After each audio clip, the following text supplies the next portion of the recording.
My dear friends, I'm very glad to see you here again.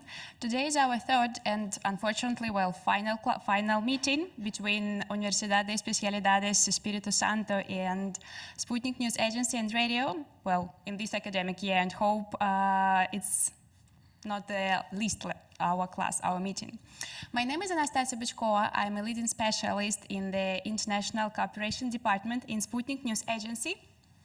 And today, next to me is my colleague, Oleg Dmitriev, advisor at Россия Сегодня, Sputnik at Россия Сегодня News Agency. Well, Sputnik is a part of it, so don't worry, we are at the same agency in the same building. And he will discuss with you an extremely popular topic in the modern world, and especially among young generation, among young journalists, the impact of new media on traditional media outlets. And before we start, I'd like to thank you once again, the Faculty of Science of Communication. Catherine, Sylvia, thank you very much for your assistance. Well, maybe a couple of words from your side? Thanks, Anastasia. Не слышу.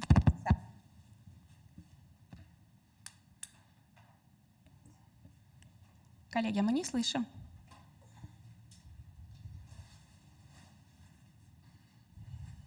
Well, thank you so much. Before we start our class, I'd like to say you a couple of words about our key figure of today's meeting, Oleg Dmitriev. He is advisor at Россия Сегодня, professor at the School of Media, Higher School of Economics.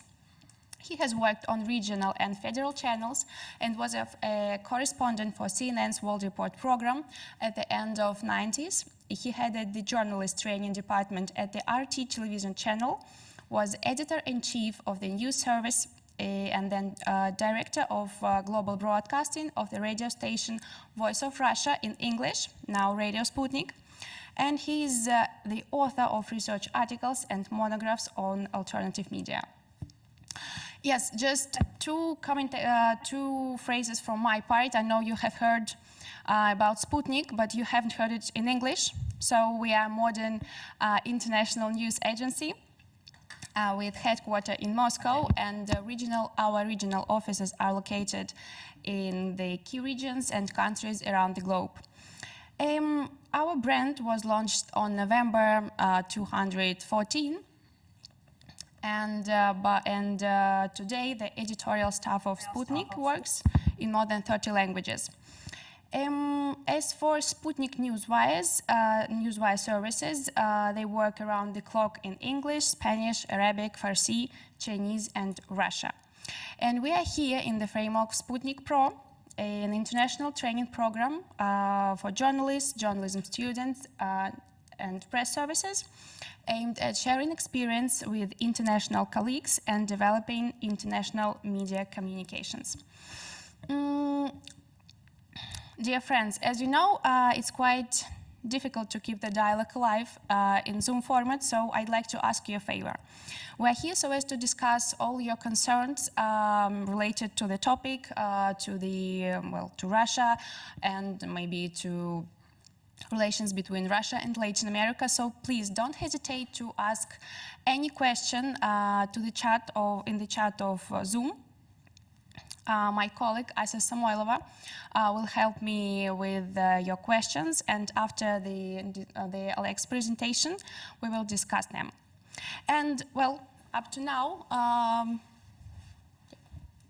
we have a surprise for you. Well, it was already announced in your social media, but at the end of the discussion, my colleague Asa Samoilova, she's the head of Media Relations Department. Today she will be our special correspondent because she will show you our newsrooms. So let's stop wasting time. Oleg, please. Muchas gracias. Hola, Guayaquil. ¿Qué tal? And this is almost everything I know is Spanish. No, I can understand Spanish because I was the one who was starting to launch RT en Español in 2009, and I was one of the guys who was teaching young reporters who were speaking in Spanish. We were teaching them basics of news journalism. So I was one of those who was the first to launch Spanish channel of RT. And that's why I really love your part of the world, and that's why I read a lot about it, and someday I hope I will be in Ecuador and neighboring countries when the pandemic is over. So this is really one of my dreams, and I just told Nastya about it. So I've been with Sputnik, with Россия сегодня for more than 6 years, and before that I lived in Russia, traveled around the world in Arabic countries, all over the place, and I was the journalist and the editor myself. So I was the one who was trying to be young all the time in the media, because every time something new happens. I started in television in the 90s, at the end of 80s. And I worked for television, in television. I was working in television for more than 23 years. Then I switched to radio for 3 years, and then I ended up in multimedia. So what does that teach us? It teaches us that no matter how old you are, you have to be still young in the profession. You have to be still young, and you have to enjoy the media and the latest trends of the media as well. For example, if TikTok appears, you need to try it. If Instagram appears, you need to try this because you're a journalist. And this is what keeps you young in the profession. So that's what I'm trying to do. So today we'll talk about my idea, my philosophy, the philosophy of Sputnik regarding new media, regarding the things that are letting us not just tell the story, but visualize it somehow. Make it more interesting for international audience. And the audience is the key issue for Sputnik, because we have 30 plus languages. And every time we ask ourselves the questions, what would we do if we lived in China, and how would we come across, how would we reach to Chinese audience? If we work in Sputnik Munda, we can ask a question: what would we do to accommodate the interest of those who are reading us and listening to us in Ecuador or in other South American countries? So every time we ask this question, and this is kind of fun to do that. If you have questions, please tell them to Nastya, and she will pass it on to me at the end of the lecture. And I would like to ask my colleagues to switch the presentation on. Да, включите, пожалуйста, презентацию и меняйте планы, чтобы не только презентация была. All right, so this is how I call it, the impact of the new media on traditional media outlets. Just a few facts about Sputnik. We are almost 7 years old. So 7 years old is the time for a Russian child to go to school. So we've already grown up as an agency, but no, we need to learn more about the world, about the professionalism, though the agency is very professional to my mind. So I'm a patriot of Sputnik myself. So just as a news agency, we really adhere to these key editorial values worldwide, and they are the same. If somebody tells you that Russian news is propaganda, don't believe them, because just if you are in the news, you have to hold on to the principles, and they are all the same in the news, because accuracy, balance, impartiality, and fairness are very important in every profession. If you watch RT, if you read Sputnik, of course you are getting the news that are built according to these principles. The other thing is that there is news journalism and there is opinion journalism, and it is everywhere. In the United States, in Great Britain, the modern media outlets, even mainstream media, mix it together with mix news journalism together with the opinion journalism. And this is how we have editorial bias in all the news media that I'm No. So, but for Sputnik, key editorial values are accuracy, balance, impartiality, and fairness. And this is just statistics for Sputnik International. That's the total amount of Sputnik subscribers, which is 23 million. I don't know how many people are in Ecuador. Unfortunately, I don't know. Yeah, so, but no, that's a huge number. And this is something that we have gained for 6 years of existence. And this is regarding social networks. And in January 2021, just 50 million people watched the resources of the Sputnik social media. This is a kind of success because we started as a news agency, as a website, and later on we developed the services in social media, on the video, on YouTube, everywhere. And if you accumulate this, you will get this figure of 51 million, which is really, really huge. So what do we have to live with today? In 2010, the guy whose name was David Roberts, and who was not a journalist, he was an environmental activist, pronounced the term post-truth. He meant this term as a culture where we pronounce something we believe in too many times, so many times that the audience starts to believe in it. So post-truth is not truth. It is something that the station or the editor's board believes and presents it as truth. This term came into the media world 6 years later after the electoral campaign where Donald Trump and Hillary Clinton used to fight each other. And this term, post-truth, was attributed to this campaign because both sides had some elements of truth, but it was not truth. So that's the way the world it is now. We live in the post-truth era. And in this case, we really have to consider how to be successful in the world of information that is mostly biased. And this is how we do it. But before we go further, let me tell you some terms. RT, Sputnik, Al Jazeera in English, is something which is called alternative media. Why? Because the mainstream media of the world, like CNN, BBC World, Fox News, MSNBC, other channels like CNN and Espanol, they are mainstream. Why? Because they reflect the views of their governments. They are well known as the source of international news.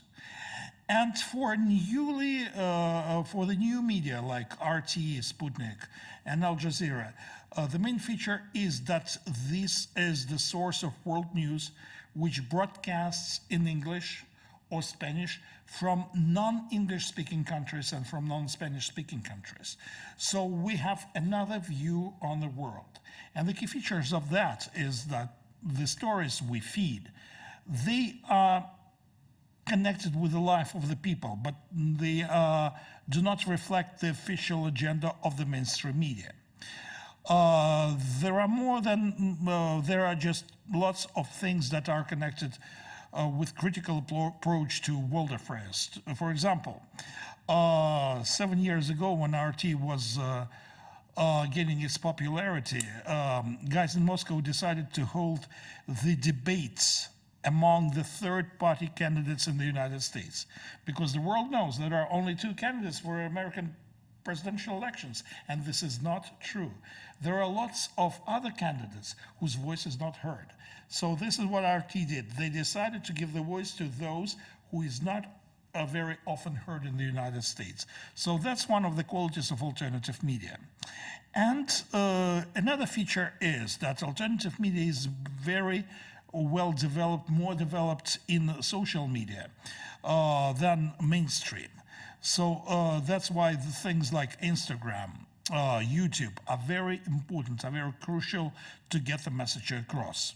because, well, the competition with the mainstream in the hotels in the international broadcasting is huge, and alternative media can't compete with the mainstream. So that's why we have to find new sources, new platforms, even TikTok, even YouTube, well, Clubhouse, to get there, to get our message across. So that is the main feature of alternative news media.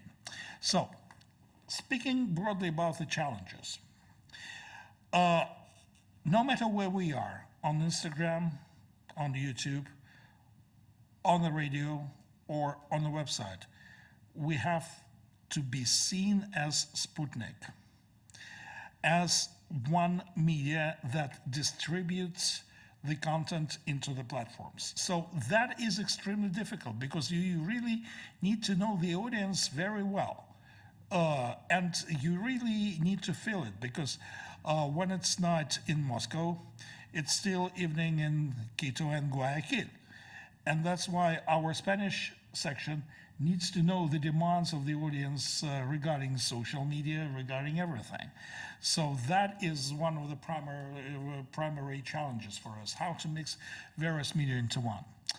And another thing is how to tell news stories by pieces, because if you tell the whole news story in one go, nobody will ever read it. When you plan the news story, for example, you need to tell it step by step. One day you can give the outline of the story. Another day you can invite an expert.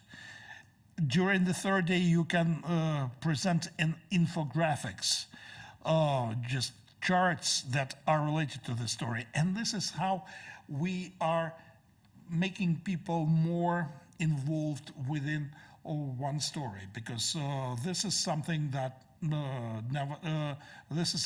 never stops. This happened to the COVID story, by the way, because there are lots of examples. Well, Russia has a vaccine, Sputnik V, and now it's getting more and more popular in various countries. And we can't tell the story in one go. We can talk to experts why it is safe to use Sputnik V for inoculation, for vaccination, and then we can come up with graphics, with schemes, with everything, with radio interviews to get this story across. And the biggest challenge is how to promote the content in the new media. And as you see it later on, there are no exact rules how to do that, because new media lets you do wonderful things. You can mix image with words, you can mix image with graphics, and you can use lots of branding in the posts. And this is something that nobody has ever done before. So you can try these elements as long as they are appealing to our audiences. So that's the beauty of the new media. That's a really crazy world we live in. So I believe that the new media has to be conversational. If you listen to me and Nastya, we are trying to speak in a very conversational way. We are not trying to bore you with long speeches. And this is something that the journalist has to come up with. He needs to learn how to speak with the audiences and deliver his thoughts with short paragraphs, with concise headlines and leads, because now nobody reads long stories unless there is a great reason to do so, because long reads are built on this built out of these conversational bricks, texts, videos, podcasts. So this is what builds the new media. And this storytelling technique is important because we need to learn how to tell stories by sound, by video, by text, and so on and so forth. Well, for example, if you have the story that's about whales, yeah, and if you have the story that female whale can sing 25 lullaby songs to its children, you'd better take some recording from the scientists and put just 2 pieces in the form of the podcast. And you can write like 2 or 3 sentences about it, and that will be a good podcast, good story. So this is the story that could be heard rather than the story that could be watched or read. So these are the features of the new media. We need to employ various platforms to make the story bigger. Yeah, and this is how the Sputnik website looks in English, and in a moment I'll show you the Spanish version as well. And they are all different, you see, because they take into consideration the wishes of the target audience of these platforms. In the Sputnik, you see usually top 5 stories, top 5 to 6 stories, and then you can scroll through the news and other features, and you can press on any news, but you see how branded it is. So that's something that Sputnik English website provides. And this is the Spanish version of the website. Totally, there are more than 30 versions, language versions of Sputnik. And you see it is different. The stories are laid out in such a way so that it could be easier for people in this region in Latin America, for example, to read those stories. They are positioned really differently. So this is the constant fight for the audience on how to reach huge numbers of the audience and how to get your message across. What is basic in the storytelling? And this is what I teach my students. This is the top line. What is the top line? This is the main thing about the story. For example, what news shall we take? For example, if President Putin and Joe Biden meet someday, and if Joe Biden decides to lift sanctions from Russia, that would be a top line to the story, not the meeting itself, because the job of presidents is meeting each other, is meeting one another. But in this case, the top line would be the lifting of the sanctions. You need to be very careful what the top line is. In the top line, there should be information and important details that really tell us more about the story itself. Well, let's take this tragic news from Italy that happens on Saturday, I believe. Yeah, Saturday or Sunday. So there was a collision of the teletrap, of the teleferry, and 12, as you see, at least 12 people were pronounced dead in this case. So what should we do to tell this story? Of course, we need to have pictures. We need to get pictures as soon as possible. And even though the picture is of high quality, it shows us the tragedy of what happened. We see the carriages that were falling. We see the beautiful lake. We see workers that are really concerned. And stories like this go together with the reports from eyewitnesses. So you may have seen that many news agencies use the so-called embeds, the screenshots of social media that are incorporated into the story. That's one of the modern ways. This is one of the modern storytelling ways that helps us to expand the coverage of the story. We can use proofs of the voices of simple people from social networks and present it into our story. So that's one of the examples how social media works. And another thing, I know you guys know it, that if you speak about a short news item, you really need to adhere to this scheme, like what, where, when, who, why, and how. This is 5 W's and 1 H. This is something that we teach students and young journalists to always follow this. And what should we really do with the news? We need to get facts, figures, key actors, and really need to follow the laws of simple logic. When we do that, we are doomed to success. And we also pay attention to the stories that need to be investigated. Yeah, if we obtain stories like this. And again, that's an example of the story with an embed. That's about the data breach of Facebook. And to prove that the story exists, we use lots of evidence from various sources, including social media. In this case, you see how we refer to Twitter to get the message across, yeah? To really make this story more attractive to others. Yeah? And for longer stories, we need to define an angle. An angle is a crucial thing for alternative media. Why? What is an angle? Angle is the question that we ask ourselves and answer this with our story. For example, if this is a story about COVID-19, well, because this is one of the most important examples these days, we can ask ourselves a question. So, why is vaccination going slow in many countries in the world? That would be one angle. Another angle could be how to protect yourself against COVID.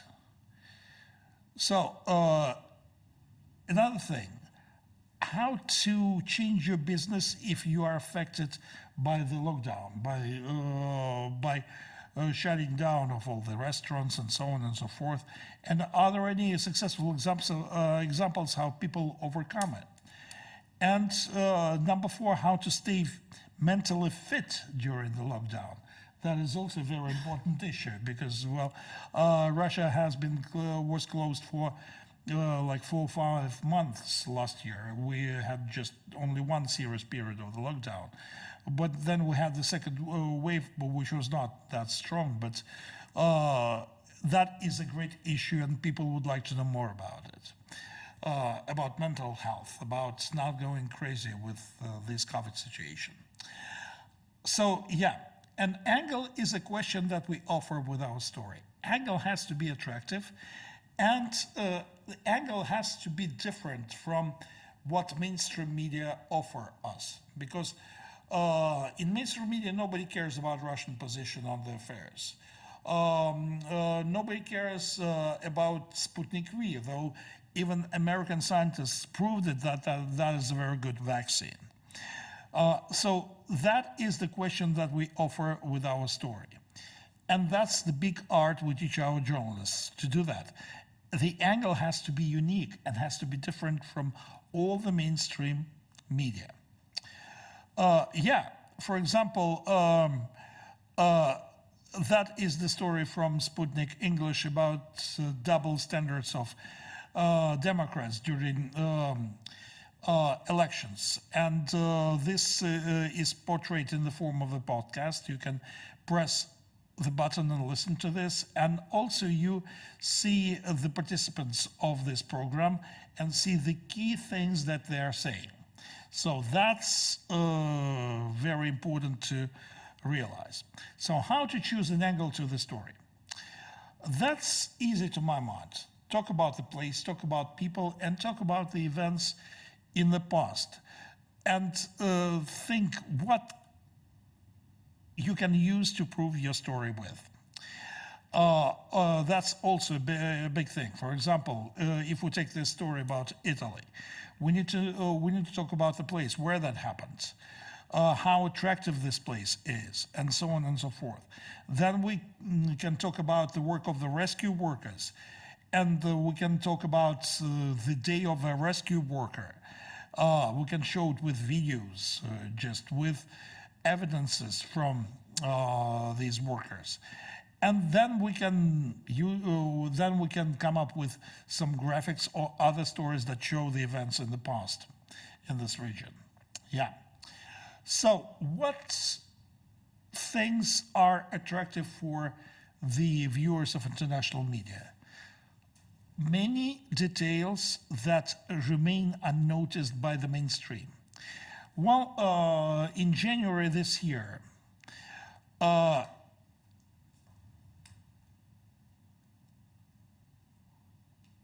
US President Joe Biden appeared in front of the audience without the mask. And when the journalist asked why he did it, his spokesman, Jennifer Psaki, said that, well, we have bigger issues to worry about. And this phrase was unnoticed by the mainstream media. But the alternative media asked the question, why did you say that?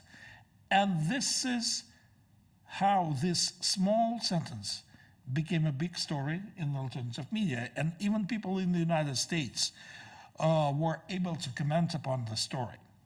So that is something which is very important to realize. We need to be really close to the facts, to figures, and use them when nobody else is using them.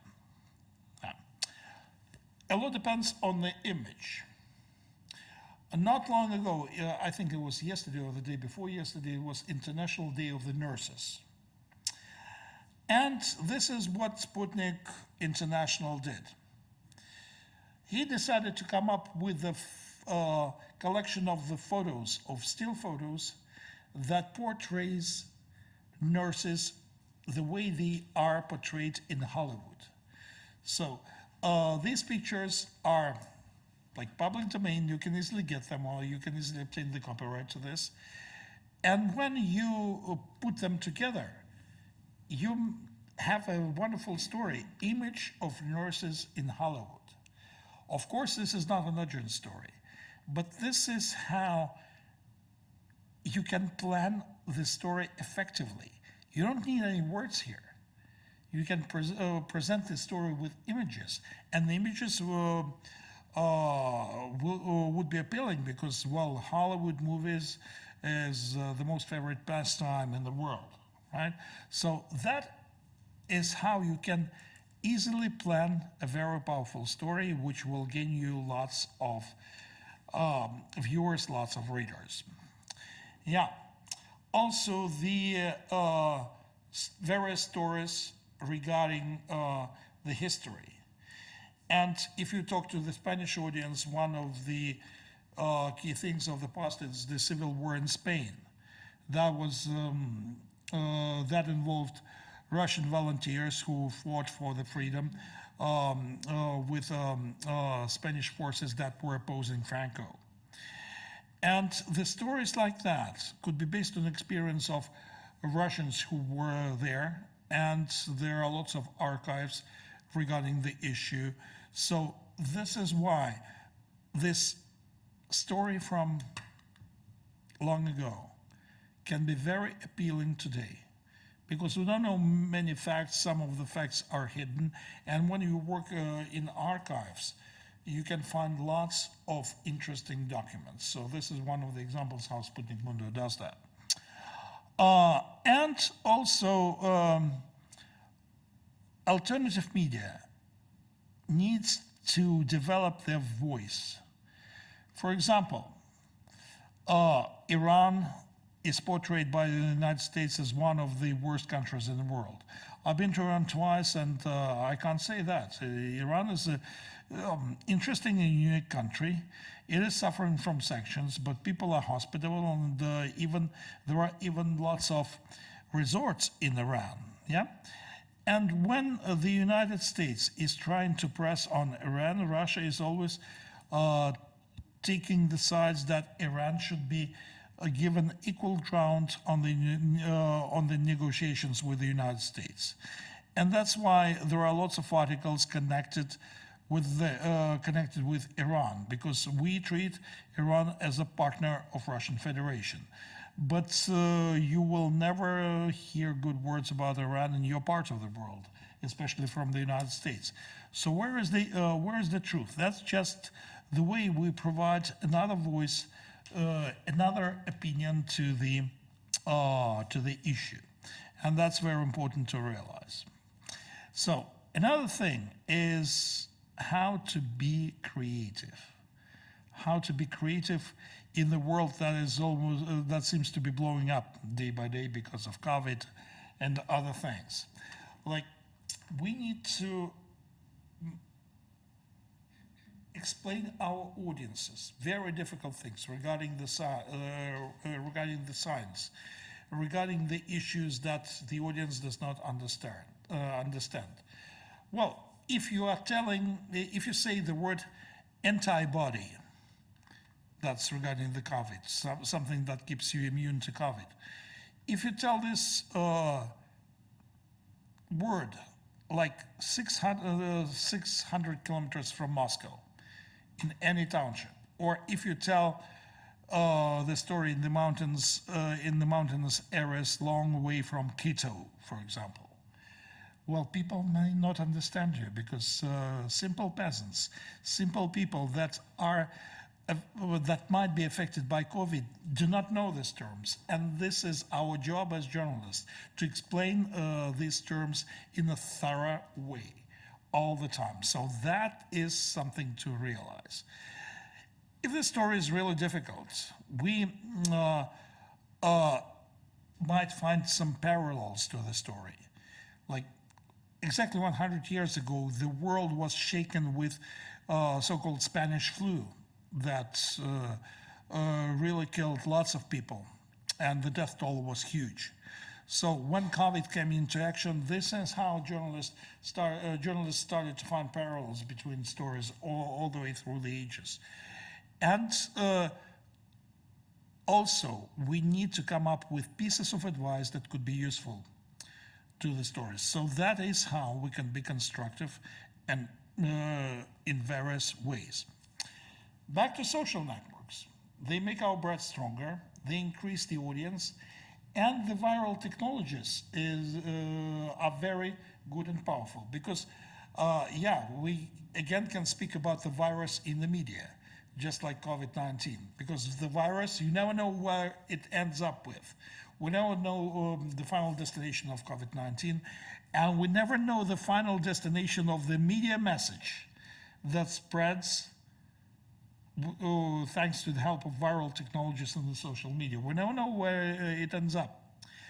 And of course, we need to pay attention to the latest trends, to the latest stories. Well, if you are in journalism, if you are in the university, I do hope that your teachers tell you one very important thing. You need to train yourself to become a great storyteller that can tell stories on camera. This is something I teach my students. This is something I teach professional journalists who've been in the profession for 25 years of print journalism, and now we're turning them into the storytellers in the social media. You really need to possess a skill to tell your stories on camera, wherever you are, because this is how you build your power as a storyteller. Now it takes only 3 clicks, even just a click, to launch the live broadcast on Facebook and Instagram as well.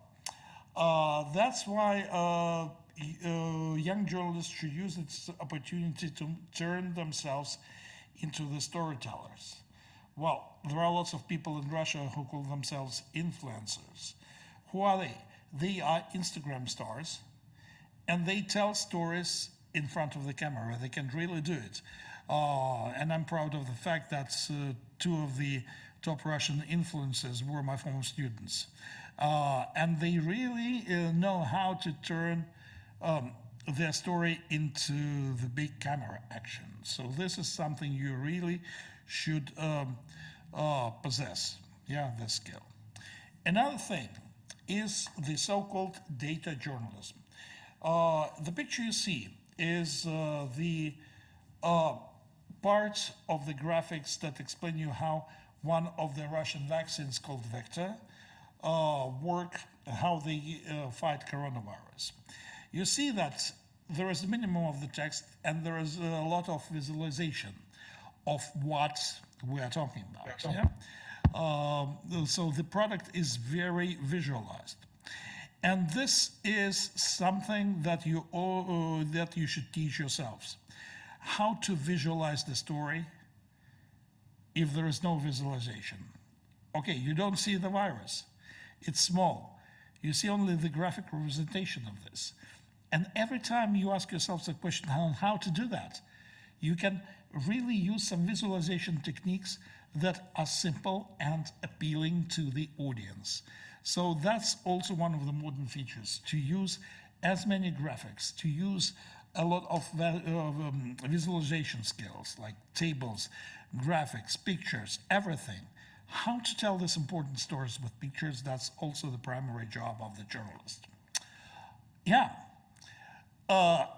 Social media lets you do lots of crazy things in the field of news. This is a post from Sputnik News in English. This is a screenshot. Unfortunately, I can't play it. But you can find it in the social media. And this is a very good, interesting piece that compares inauguration speeches of Donald Trump in 2017 and the speech of Joe Biden in 2021. You just play the button and realize that the presidents actually say the same thing during the inauguration. And that's fun to realize as you watch the story on Instagram, because in this case, the serious news story becomes an entertainment for you. So this is how you can get like 10,000 views from one story. Facebook is good, especially for videos and the links to the stories you publish. Because if you are about to publish a good story, you can say on Facebook, hey guys, we have a great story that is coming up. Can you please follow it on our website? And that is also a good place to give updates to the stories. This is the Instagram of Sputnik in English, and you see how branded it is. So it has black and white, yellow and white fonts, which resemble the style of Sputnik. It has key actors, and that is how we can use it to portray the world in a very unusual way. So that looks very trendy, and this is one of the know-hows that Sputnik possesses.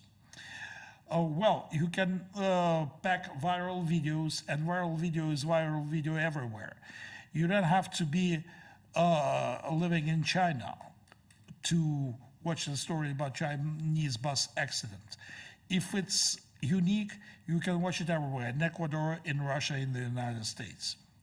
Another thing is you can use social media to bring attention of the audience to some bigger actions. For example, Sputnik organized a quiz, a Q&A session with people who work in outer space. And this is one of the examples how we do it in social media. So just we're encouraging people to ask questions to ask questions to the outer space. Well, that's also the thing. Like there is a Russian MMA champion. His name is Khabib, and he is known all over the world. And somebody saw this guy in graffiti in Istanbul. So that also made one of the great stories on Instagram. The more, well, you really need to look for something unusual, either video or still picture, and you need just to use 1 or 2 paragraphs for social media to use it in the text. Yeah, and this is an unusual story for Halloween. Yeah, the picture is powerful, and it is unusual, so why not showing it to the social media? Also, the podcasts are very important in the modern days, not just pictures, but sound as well. In the United States and in Russia, there are podcasts that last for more than 1 hour. 10 years ago, nobody would ever listen to them. But now, with many things available, podcasts become fashionable. And here you see the English page of the podcasts that last from 30 minutes to 3 hours, because the podcast our colleagues prepare in Washington, they last like 3 hours every weekday from Monday to Friday. Yeah, and just at the end of at the end of my presentation, I'd just like to remind you the Instagram of Sputnik Mundo. There are lots of interesting stories in this, and now the person who is in charge of Sputnik Mundo is in charge of the social media policy for Sputnik International. So that's why there are lots of interesting things, lots of interesting posts that you can watch. And even if I don't speak Spanish that much, but I can understand some of the words, I'm the fan of this page, so you can watch it. So you can watch it as well. Well, actually, I hope there are any questions or Yes. no. Yes, There are yes. questions. Okay, then let's do that. And thank you for listening to me. Yeah. Oleg, thank you so much. Such an interesting topic, such an interesting presentation. I do enjoyed it. Hope you too, guys. So yes, it's time to proceed to my favorite part, the questions from our students, the most interactive one. Yes, the first one is, sorry. You talked about the way international news differ from national ones, the example you mentioned about Iran. Do you think that in some way international media is more objective than national media? How does this affect the audience? Well, that's a very interesting question. Thank you so much for this. You know, international media sometimes is also biased. Because if you take a look at CNN, and I'm proud of the fact that I worked for different CNN, because CNN was different in the 1990s. It was founded by a great man whose name was Ted Turner. And Ted Turner was a fan of all the news. And he created the program called CNN World Report. This program was made by the reporters who live not in the United States, but in other countries. And I was the one who was representing Russia.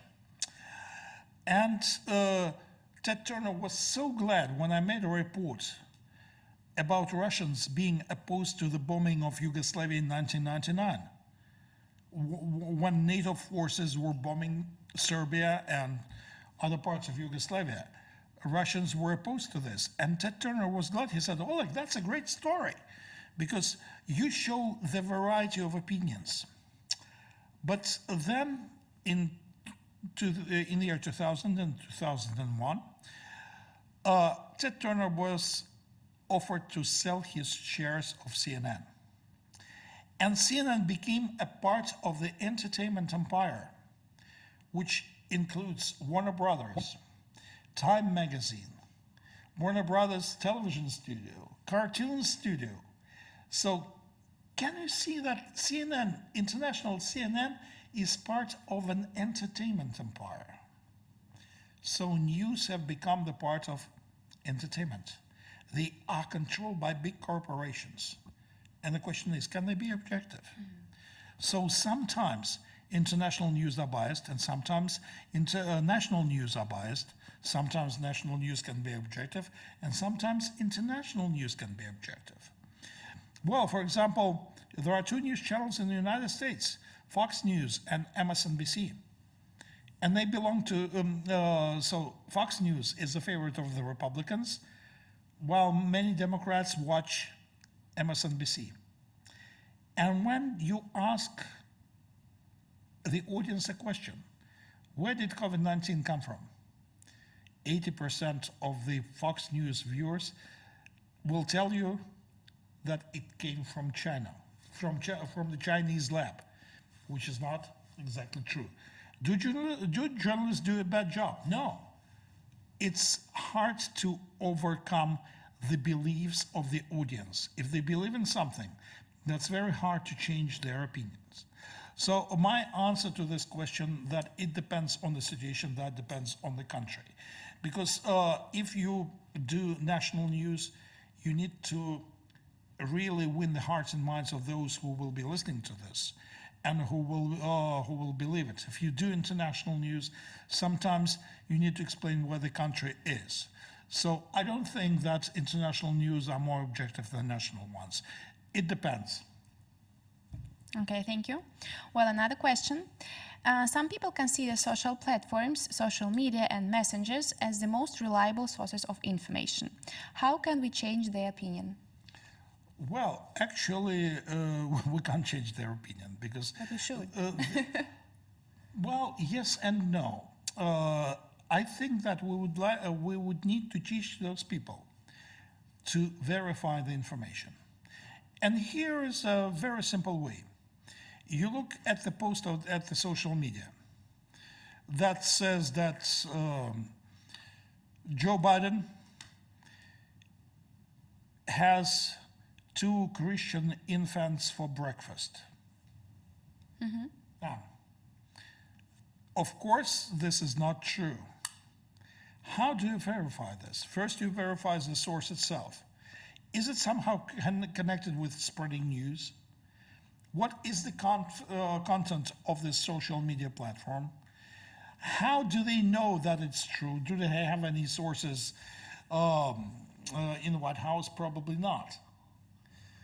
And then you come to the conclusion that this is a false piece of information. So every time the job of media consumer, and I'm saying unfortunately that this has become a job, the media consumer does not have to believe anyone, but his job is to try to deconstruct the information, try to get down to the bottom of the things, to the bottom of the reality. And the job of the journalist and the job of the people is to find an initial source of the message. Well, once we covered an explosion in one of the republics located on the Black Sea. The explosion was huge, and we filmed it with copters, with drones, yeah? And we also collected the content of the explosions from social networks. Next day, we were talking to these guys who filmed the explosion, and they were not telling us the truth. Why?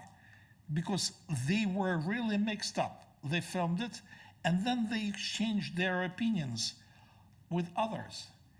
And they don't remember which is which. They were in the state of shock. So social media messages can be objective or can be fakes. And the job of the consumer is try to decipher these messages, try to tell whether it's true or not. How? Try to find an initial source who is saying that.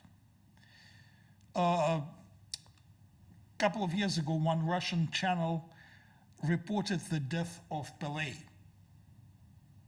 Even Diego Maradona was alive at that time. And the reference was to another Russian television channel. And this is a better attribution. If you want to know whether Pelé died or not, you should go to the media, to the media in Brazil. And if you don't see the picture of Pelé at that time, that means he's alive.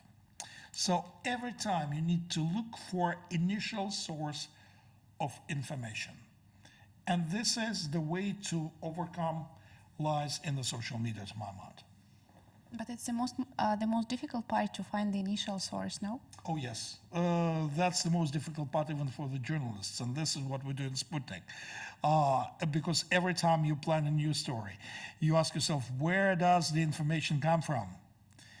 And that's the most difficult thing to realize. So the answer is to promote media literacy, yeah? That's all? Just among the viewers, among the readers, just to show that we present the objective piece of information. Look, one of my friends who works for RT, he's an American, he says, well, I never wake up and say to myself, well, today I'm going to lie 3 times and tomorrow I'm going to lie 5 times. Nobody does that in journalism because we're here to report the truth. But the job is to look for official source. Not for official source, I'm sorry, to look for the primary source of information. Well, we still have time for one question. So after that, we will show to our friends our newsrooms, and I like this question. How to be a young professional all the time? How to be? How to be a young professional all the time? Well, you have to enjoy what you do. That's one thing. And the best talking to me, you can come to the conclusion that I'm enjoying explaining various things about journalism. Number 2, you need to be a storyteller in any circumstances. You have to be good on the radio, on TV, in the live presentation. That's also the thing. And you should never be afraid of some new things. Well, for example, 3 years ago, I did not know that I would be a huge Telegram follower. Yeah, Telegram channels are big right now. And also I have a special advice because my daughter is right now 25 and she is one of the news producers. And she also keeps me young because she shows me all the new and modern ways how she does that.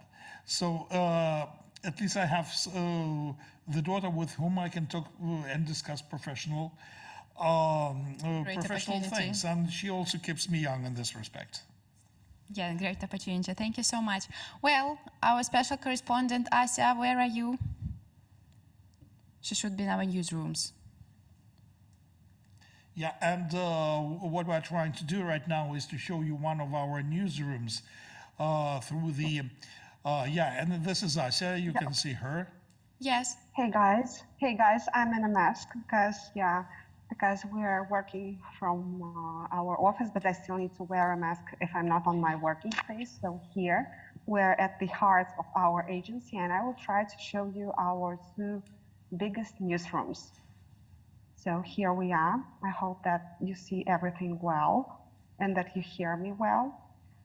So here on the 2nd floor, there are our websites in foreign languages. They are not only here, but here's the main space. And here downstairs, so it has like 2 floors. I hope you see that. Nastya, is it Yeah, good? everything is perfect. Yeah. So, and here on the 1st floor is our main Russian news website, which is called RIA Novosti. And now I will try to get into the biggest newsroom that we have, where our news wires are located. For all 3 lectures, Nastya has been telling about the news wires that we have in Russian, Spanish, Arabic, English, Chinese, and Farsi. And now I will, just they work 24 hours a day. News agency. So let's get here. I will try to be very silent, but still. Let's go around.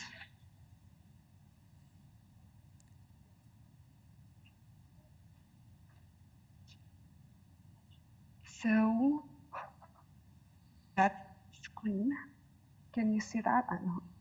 Oh, like here. Here, there are the news that go to the newswire. So they go around anytime and all around the agency.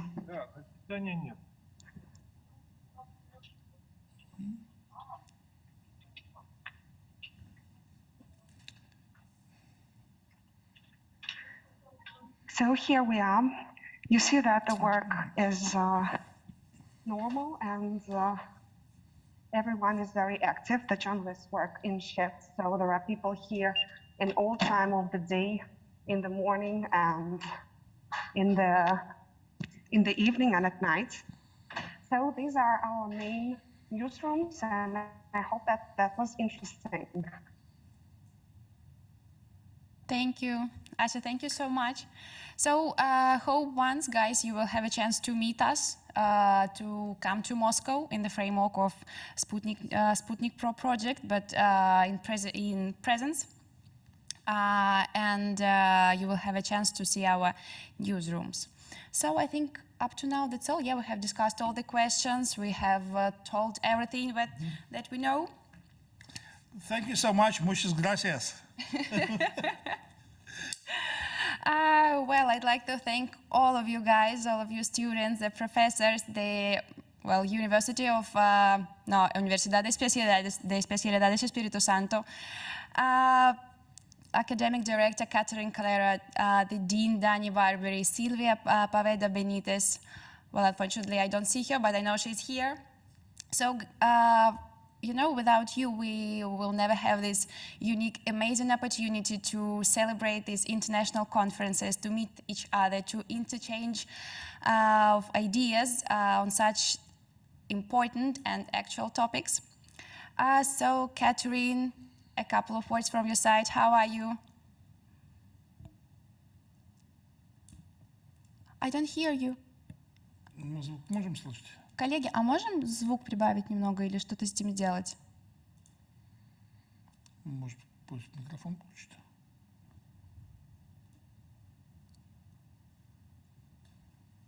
There are some problems with the mic.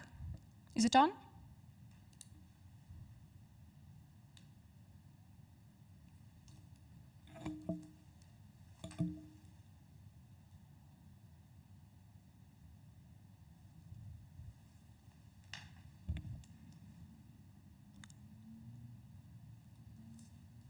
Коллеги, а можем что-то еще сделать? Совсем не слышно. Ну, ничего страшного. Well, Catherine, looks like there are some problems with the connection or with the mic. And our techniques, unfortunately, they can't do anything with it. I'm really sorry. Maybe you may write, a couple of questions in the chat and I will read them. I will read them if you want. But yes, as I said at the beginning, no, we don't hear you. Well, there are some technical problems. They always take place. Well, guys, unfortunately, we're a bit pressed of time. As I said at the beginning of the lecture, unfortunately, it's our last meeting in the spring, but I hope it's not the least one. And we will see each other, I don't know, in autumn, in September, or in October. And if you have some questions, please get in touch with Nastya, and she will pass them on to me. Yeah, sure. And we're sure to answer all of them.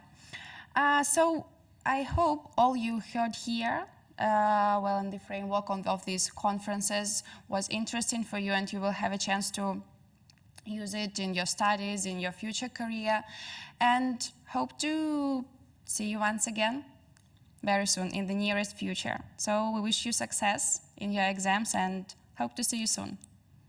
Bye. Bye.